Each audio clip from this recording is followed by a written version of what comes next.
Welcome to India next. Laddu వివాదం ఇంకా ఎన్నాళ్ళు? పరిహారం చేస్తే పాపం పోతుందా?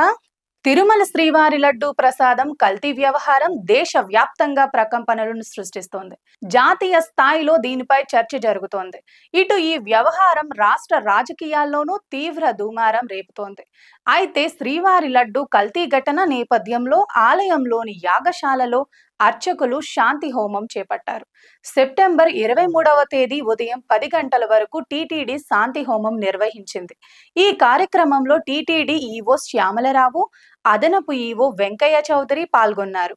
వెంకటేశ్వరుడి లడ్డూ తయారీకి వాడే ఆవు నెయ్యిలో దోషం వల్ల అపచారం కలిగిందని ఈవో శ్యామలరావు అన్నారు. దీనికి ప్రాయశ్చిత్తంగా హోమం నిర్వహిస్తున్నట్లు ఆయన పేర్కొన్నారు. హోమం ముగిసిన తర్వాత అన్ని పోర్టుల్లోనూ సంప్రోక్షణ చేపట్టారు. మరోవైపు ఈ వ్యవహారం సుప్రీంకోర్టుకు కూడా చేరింది.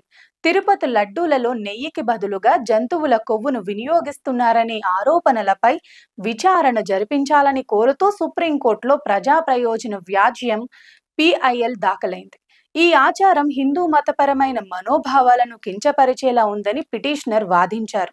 తిరుపతి లడ్డూల్లో జంతువుల కొవ్వు వినియోగిస్తున్నారనే ఆరోపణలపై సిట్తో విచారణ జరిపించాలని కోరుతూ సుప్రీంకోర్టులో రైతు హిందూ సేన అధ్యక్షుడు సుర్జిత్ సింగ్ యాదవ్ పిటిషన్ వేశారు. టీటీడీలో భక్తులకు నెయ్యికి బదులు జంతువుల కొవ్వుతో తయారు చేసిన లడ్డూ ప్రసాదాన్ని వడ్డిస్తున్నారని పిటిషన్లో పేర్కొన్నారు.